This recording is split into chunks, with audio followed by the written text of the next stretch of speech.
अस्सलाम वालेकुम दोस्तों, मैं तव्हांजो पंहिंजो भाउ ज़ुल्फ़िकार अली चांडियो। दोस्तों पाण बीठा आहियूं नाको नंबर 7 पुराणे स्थान वारी राजकनाल जी पुल ते जेको आहे सो लाड़काणो।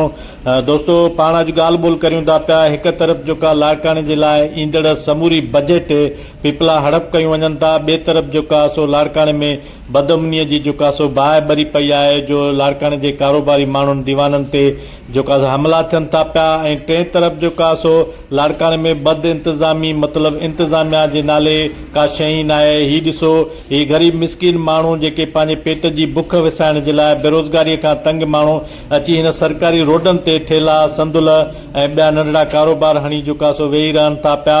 ऐं हिते इंक्रोचमेंट सबबु जेको आहे सो एतिरी त रश थिए थी पई, जेको आहे सो 12 बजे खां पोइ हितां जेको आहे सो न का स्कूल बस गुज़री सघे थी, न वरी जेको आहे सो का एम्बुलेंस गुज़री सघे थी, न वरी जेको आहे हिन रहाइशी इलाइक़नि में रहंदड़ फैमिलियूं गुज़री सघनि थियूं। भरिसां जेको आहे सिविल अस्पताल आहे, शेख ज़ैद हॉस्पिटल आहे, ॿारनि जी अस्पताल आहे।